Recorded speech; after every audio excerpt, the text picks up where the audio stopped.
올한해 전남 동부 지역은 사회 각 분야에 뜨거운 감자 같은 현안들이 많습니다. 대형 매장 입점을 둘러싼 논란과 지방의회에 계속되는 파행 등 지역의 이슈를 정리했습니다. 지역 농협이 지역사회와의 공생 방안을 모색하고 있습니다. 농민과 소비자 모두를 만족시킬 수 있을지 관심이 모아지고 있습니다. 전라남도의 공무원 청렴도가 여전히 바닥입니다. 특단의 대책이 예고된 가운데 내부의 목소리를 좀 더 신중하게 경청해야 한다는 지적도 나오고 있습니다. 고흥군이 AI 차단을 위해 철새들의 이동을 분산시키고 있습니다. 광양의 특산품인 매실이 AI 예방에 효과가 있다는 연구 결과가 나와 주목됩니다. 여러분 안녕하십니까? 올해 전남 동부 지역의 주요 이슈를 짚어보는 기획보도, 오늘은 사회 분야입니다. 대형마트 입점을 둘러싼 논란이 올해도 계속될 예정인 가운데 올 한 해도 큰 파장을 불러올 현안들이 산적해 있습니다. 보도에 문형철 기자입니다. 광양읍에 위치한 대형 아울렛입니다. 소송까지 가는 우여곡절 끝에 오는 20일 정식 개점을 앞둔 가운데 골프장, 호텔 건립 등 지역 협력 계획서에 담긴 22개의 협약 내용이 지켜질지가 이제 새로운 관심사로 떠오르고 있습니다. 반면 여수 웅천지구에 추진되고 있는 창고형 대형 할인마트 입점은 새로운 논란의 불씨가 되고 있습니다. 여수시장이 지역사회가 반대하면 허가를 내주지 않겠다고 밝혔지만 이마트 측이 입점을 강행할 경우에는 진통이 불가피한 상황입니다. 트레이더스는 기존에 있는 아울렛보다 더 무서운데 거의 1, 2만 명은 일자리를 잃는다는 거죠. 그 가족까지 합하면 굉장하죠. 뇌물 공여 혐의 등으로 김의규 고흥군 의장이 최근 1심에서 실형을 선고받아 의원직 상실 위기에 처한 상황에서 박정채 여수시 의장에 대한 검찰 수사와 재판 결과에도 관심이 쏠리고 있습니다. 이정현 의원의 정치적 입지 약화로 국립보건의대 설립 법안까지 동력을 잃으면서 의대 유치를 위한 전략은 수정이 불가피할 것으로 보입니다. 여기에 순천대 이순희 후보자 총장 임명에 대해 특검 조사가 이루어지고 청와대의 개입 의혹이 사실로 확인될 경우 지역에 미치는 파장은 적지 않을 전망입니다. 대법원에서 2년 넘게 계류되고 있는 한센인 피해 보상 사건과 관련해 법조계에서는 올해 최종 판결이 나올 것으로 예상하고 있습니다. 이와 관련해 한센인 변호인단은 오는 14일 소록도에서 국내외 피해 보상 소송에 대한 보고 대회를 가질 예정입니다. 또 현재 발의된 한센인 특별법 개정안의 국회 통과 여부도 올해 지역의 주요 이슈로 주목받고 있습니다. MBC 뉴스 문형철입니다. 여천농협이 경쟁력 확보를 위해 최근 종합청사를 준공했습니다. 자체 수익 창출은 물론 지역사회와 공생할 수 있을지 관심이 모아지고 있습니다. 김종수 기자입니다. 여수시 학동에 준공된 여천농협 종합청사. 기존 건물의 리모델링을 통해 하루 2,000명 넘는 지역민들이 방문하고 있습니다. 접근성 개선과 편의시설 확충으로 또 하나의 지역 복지 공간으로 자리 잡아 벌써부터 호응을 얻고 있습니다. 여기 오면 참 다양한 것이 좀 이렇게 살펴보면 많더라고요. 참 싱싱해요. 바로 오기 때문에. 또 이렇게 리모델해서 큰 건물을 지으니까 또 우리 조합원들도 이거 자산이고 보니까 또 문화합니다. 이번 종합청사의 준공은 지난 2005년 관내 4개 농협이 합병되면서 추진해온 수건사업 가운데 하나였습니다. 금융과 유통을 하나로 묶어 지역 농업의 전초기지 역할도 기대됩니다. 지난해 여천농협 관내에서 생산된 농산물은 7개 품목 15,000톤을 넘어섰고 쌀은 관내에서 80% 가까이 소비되고 있습니다. 지역 생산, 지역 소비로 이어지는 유통의 선순환 구조가 정착되고 있는 겁니다. 하지만 쌀값 하락 등 고질적인 불안 요인들은 앞으로 극복해야 할 과제로 꼽히고 있습니다. 그 가격 손실 없이 전체적으로 가공해서 우리 미국센터에서 가공해서 전량 판매한 것이 목표입니다. 그래야지만이 우리 여수 쌀의 경쟁력도 있고. 시대에 맞는 유통구조의 변화는 이제 우리 농업 환경의 대세가 되고 있습니다. 농업인의 이익 대변과 소비자의 요구 충족이란 두 마리 토끼를 잡기 위해 여천농협 종합청사가 어떤 역할을 해나갈지 관심이 모아지고 있습니다. MBC 뉴스 김종수입니다. 여수 농협의 종합 쇼핑몰 신축 계획이 답보 상태에 놓여 있습니다. 여수 농협은 여수 엑스포역 바로 앞인 박람회장 G구역 6,600여 제곱미터에 농협 하나로마트, 특산품 판매장, 로컬푸드 레스토랑 등을 갖춘 종합 쇼핑몰을 신축하려 했지만 지구 단위 계획상 공개공지 30% 기준에 가로막혀 난항을 겪고 있다고 밝혔습니다. 이와 관련해 박람회 재단 측은 5,000제곱미터 이상의 건축물을 시공할 때 공원 등의 소규모 휴게시설을 갖추도록 하는 공개 공지 면적의 조정 가능 여부에 대해 여수시와 협의를 시도했지만 자칫 특혜 의혹 등 논란의 소지가 있어 아직 적절한 해법을 찾지 못하고 있다고 설명했습니다. 전남 동부 지역 기업인 3명이 정부로부터 고액 상습 임금 체불자로 분류돼 신용 제재 처분을 받게 됐습니다. 고용노동부가 어제 전국의 상습 체불 사업주 239명의 명단을 전격 공개한 가운데 5,900만 원의 종업원 임금을 주지 않은 순천시 가곡동 이모 씨와 4,200만 원을 체불한 여수시 신기동의 장모 씨 등 2명의 건설업체 대표가 포함됐습니다. 또 광양시 광영동에서 기계 가공업체를 운영하는 백모 씨도 3,800만 원을 체불해 앞으로 7년간 신용 제재와 함께 대출 등의 제한을 받게 됐습니다. 체불 사업주에 대한 상세한 인적 사항은 고용노동부 홈페이지에 등록돼 있습니다. 공무원의 으뜸 덕목인 청년 분야에서 전라남도는 여전히 고개를 들지 못하고 있습니다. 매번 특단의 대책을 내놓고 있지만 일단 조직 내부의 목소리를 들어야 할 것 같습니다. 양은승 기자입니다. 지난해 말 국민권익위원회에서 발표한 전라남도의 청렴도는 17위, 2014년에는 13위, 2015년 16위에 이어 끝내 가장 청렴도가 떨어진 광역자치단체가 됐습니다. 공직자 비리의 규모가 크다 이렇게 보지는 않습니다. 그럴 만한 돈도 없을 거고요. 다만 우리의 의식 속에 과거의 잔재가 남아있는 것은 아닌가. 시군처럼 대민 접촉이 많은 기관도 아니고 지방행정을 총괄하고 중개하는 업무가 많은 전남도청의 성적표는 충격적입니다. 비리가 발생하면 상급자까지 연대 책임을 묻는 등 강력한 부패 방지 대책을 시행하고 있지만 백약이 듣지 않는 상태입니다. 중개 업무와 총괄 업무에서 기획 업무에서 왜 꼴찌가 날까? 상당히 충격적인 일이거든요. 그러니까 그것은 전라남도의 시스템 전반을 한번 다시 한번 되짚어 봐야 되는 게 아닌가. 직원들에 대한 불신, 질책에 대한 두려움 등 이낙연 지사의 경직된 리더십과 소통 부족을 꼬집는 내부의 불만이 익명으로 쏟아지고 있습니다. 그래서 금년 때에는 그 원인과 대책을 원점에서 면밀히 검토 분석을 해서 반드시 금년 때에는 청렴도를 상위권에 올라갈 수 있도록.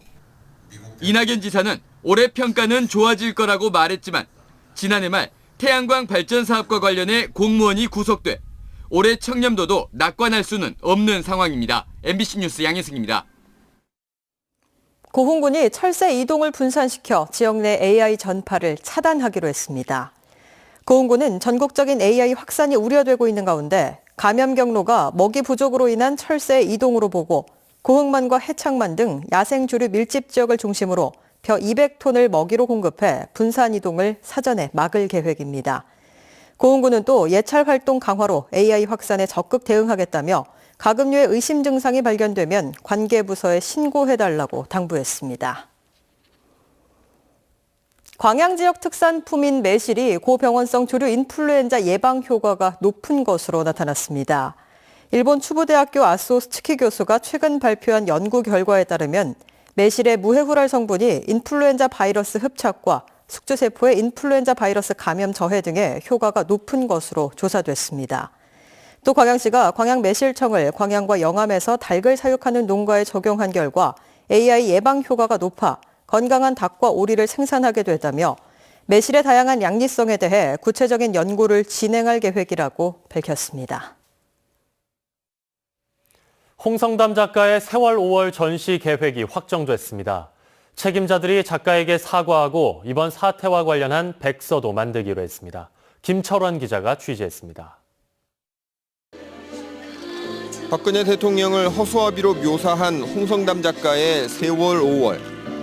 작가가 그림을 광주 비엔날레 특별전에 가져갔지만 광주 시립미술관이 문을 걸어 잠그고 그림을 들여보내지 않으면서 결국 전시가 무산됐었습니다.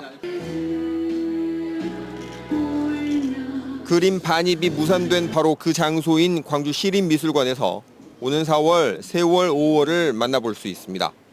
세월호 3주기를 맞아 그림을 전시하기로 광주시와 홍성담 작가가 합의한 것입니다. 세월 5월은 물론 홍 작가가 세월호와 관련해 그동안 제작한 다른 작품 30여 점도 함께 전시하기로 했습니다. 광주 시민들이 지난 2년 전의 상처를 위로할 수 있게 되고 그렇게 해서 광주 문화의 자존심을, 자존감을 한껏 좀 우리가 또 드높일 수 있는 홍성담 작가는 그림을 전시하는 대신 세월 5월 전시 철회에 관여한 당시 책임자들의 사과와 백서 발간을 요구했습니다. 광주시도 구체적인 시기와 형식은 작가와 다시 협의하되 일단 조건을 받아들이기로 했습니다. 저희 시립미술관에 손을 내밀었을 때 받아주고 전시를 같이 하기로 이렇게 해줘서 저는 미술관 책임자로서 작가에게는 감사하게 생각합니다. 표현의 자유 논란과 정부의 외압 의혹 등 우여곡절 끝에 세월 5월은 전시무산 2년 8개월 만에 처음으로 광주에서 걸리게 됐습니다. 다만 홍 작가가 사과를 요구하는 책임자들, 전시 철회 당시에 광주시 고위 공무원들과 비엔날레 큐레이터들이 실제로 사과할지는 변수로 남아있는 상태입니다. MBC 뉴스 김철원입니다. 전남 드래곤즈가 오늘 국립 서울현충원에서 올 시즌 출정식을 가졌습니다. 노상래 감독은 이 자리에서 상위 스플릿 진출에 만족하지 않고 지난해보다 더 나은 성적으로 팬들의 성원에 보답하겠다고 밝혔습니다. 오늘 출정식을 시작으로 본격적인 시즌 준비에 들어간 전남은 오는 16일부터 다음 달 17일까지 제주와 일본에서 전지 훈련을 이어갑니다. 순천농협이 오늘 생활이 어려운 저소득 가정과 지역 아동센터 등을 위해 사용해달라며 20kg 쌀 280포를 순천시에 전달했습니다. 강성채 조합장은 오늘 전달식에서 전남 146개 지역 농축협 중 처음으로 상호 금융예수금 1조 5천억 원을 달성했다며 조합원들과 시민들에게 감사의 마음을 전한다고 밝혔습니다. 다음은 희망 2017 나눔 캠페인에 성금을 보내주신 분들입니다. 순천시청 국가정원 관리과 직원 1동 81만 8,900원, 여수시 신기동 11통 주민 50만 원, 고흥군 도화면 동호치마을 주민 50만 원, 포두면 안동마을 주민 42만 5천 원, 순천시 덕연동 44통 부영 2차 A 205, 206동 주민 41만 5천 원, 고흥군 포두면 신촌마을 주민 40만 원, 도화면 신호치마을 주민 38만 5천 원, 순천시 향동 9통 주민 33만 9천 원, 8통 주민 32만 6천 원, 5통 주민 20만 3천 원, 여수시 돌산읍 작금마을 주민 20만 원, 소라면 중림 1, 2 주민 20만 원, 둔덕동 신원 아르시스 아파트 주민 20만 원, 순천시 향동 골목 호랑이 할아버지 1동 18만 원, 해룡면 남가마을 주민 17만 5천 원, 고흥군 도화면 황산마을 주민 15만 5천 원, 순천시 향동 11통 주민 15만 4천 원, 여수시 화양면 대옥마을 주민 15만 1천 원, 청량마을 주민 15만 원, 소라면 사곡 1, 2 주민 15만 원, 여수시 소라면 사곡 1, 2 주민 15만 원, 사곡 3, 2 주민 15만 원, 사곡 4, 2 주민 15만 원, 고흥군 동일면 덕양마을 주민 14만 원, 여수시 돌산읍 군내마을 주민 10만 원, 여수시 돌산읍 남해마을 주민 10만 원, 대복마을 주민 10만 원, 항대마을 주민 10만 원, 문수동 주민센터 앞 미가오리 불고기 10만 원, 칠성재화 문정순 10만 원, 여수시 소라면 봉두 1위 주민 10만 원, 현천 3리 주민 10만 원, 여천동 24통 용성마을 주민 10만 원, 화양면 화동마을 주민 10만 원, 고흥군 도화면 덕방마을 주민 6만 5천 원, 여수 원예농협 고객일동 5만 9천 원, 여수시 소라면 복산 오리 주민 5만 원, 고흥군 도화면 지석영 어린이 만 원의 성금을 보내오셨습니다. 성금을 보내주신 분들께 감사드립니다. 희망 2017 나눔 캠페인은 이달 말까지 접수합니다. 시청자 여러분의 많은 관심과 참여 바랍니다. 지역 출신 대학생을 위해 마련된 전남학숙이 2017년 신규 입사생을 모집합니다. 지원 자격은 보호자의 주민등록이 전남으로 돼 있고 도내 거주 기간이 1년 이상인 학생으로 신입생은 고등학교 내신 평균이 45점 이상, 재학생은 학점 평균이 2.5점 이상이면 지원할 수 있습니다. 신청 기간은 오는 18일부터 31일까지며 선정 결과는 다음 달 2일 전남학숙 누리집을 통해 확인할 수 있습니다. 지역 고등학생들이 학생 생활기록부에 대한 전면적인 개선을 촉구하고 나섰습니다. 여수 YMCA 청소년 회원들은 오늘 여수시청에서 기자회견을 갖고 일정 성적 이하의 학생들은 생활기록부에 세부 특기사항을 기록할 수 없는 상황이라며 성적을 이유로 생활기록부 작성에 불이익을 받지 않도록 관련법을 제정해야 한다고 주장했습니다. 학생들은 또 수상 경력 외에도 학생들의 다양한 교내 활동을 기록할 수 있도록 허용하고 효율적인 생활기록부 작성을 위해 교육당국이 매뉴얼을 마련해야 한다고 강조했습니다. 올해 대입 정시 모집 마감 결과 전남대학교의 경쟁률이 지난해보다 소폭 상승한 것으로 나타났습니다. 전남대 광주 캠퍼스의 경우 1,300여 명 모집에 5,100여 명이 지원해 3.77대 1을, 여수 캠퍼스는 320여 명 모집에 1,300여 명이 지원해 4.12대 1의 경쟁률을 보여 전체적으로 지난해 3.18대 1보다 경쟁률이 소폭 상승했습니다. 반면 조선대학교의 경우 1,500여 명 모집에 5,300여 명이 지원해 지난해 3.65대 1보다 낮은 3.41대 1의 경쟁률을, 순천대도 760여 명 모집에 2,000여 명이 지원해 지난해보다 낮은 2.72대 1의 경쟁률을 보였습니다. 순천 서남사에 대한 유네스코 세계문화유산 등재가 추진됩니다. 문화재청은 서남사와 해남, 대흥사 등 전국 7곳의 전통 산사를 대상으로 세계문화유산 등재를 위해 유네스코에 신청서를 제출하기로 하고 올해 하반기 실사 심사 후 내년에 열릴 세계유산위원회에서 등재 여부가 결정될 것으로 전망했습니다. 서기 542년에서 875년 사이에 세워진 것으로 추측되는 서남사는 3층 석탑과 대웅전 등 중요 문화재가 보관돼 역사적 가치가 큰 산사로 알려져 있습니다. 광양시가 올해 노인복지 향상에 대규모 사업비를 투입합니다. 광양시는 올해 노인복지 정책 슬로건을 100세 시대 활기찬 노후로 정하고 노인복지 예산으로 442억 원을 투입해 다양한 사업을 추진한다고 밝혔습니다. 이는 지난해보다 22억 원이 늘어난 것으로 전체 시 예산의 8%에 이르는 숫자입니다. 광양시는 노인복지 예산 가운데 314억 원을 기초연금과 노인 일자리 사업 등에 투자해 노후 생활 안정을 도모하고 독거노인과 중증 장애인들에 대한 돌봄 서비스도 확대 시행할 계획입니다. 여수 광양항만공사가 해양수산부가 실시한 지난해 공직복무관리 업무평가에서 우수기관으로 선정됐습니다. 항만공사는 이로써 지난 2014년과 15년에 이어 3년 연속 공직복무관리 우수기관 평가를 받게 됐습니다. 항만공사는 이번 평가에서 공직자들의 구조적 비리에 대한 기획 점검과 합리적인 반부패 통제 시스템 구축 등에서 좋은 점수를 받았습니다. 여수를 방문한 관광객 수가 2년 연속 1,300만 명을 달성했습니다. 여수시는 지난해 여수를 방문한 관광객 수가 1,316만 명으로 지난 2015년 1,358명에 이어 2년 연속 1,300만 명 달성해 국내 대표 해양 관광 도시로 입지를 확고히 하고 있다고 밝혔습니다. 특히 과거 성수기와 비수기가 뚜렷해 들쭉날쭉하던 관광객 방문 성향이 매월 100만 명 정도가 꾸준히 방문하고 있어 사계절 체류형 관광 도시로 변모하고 있는 것으로 분석됩니다. 설 명절을 앞두고 열차 승차권 예매가 이루어집니다.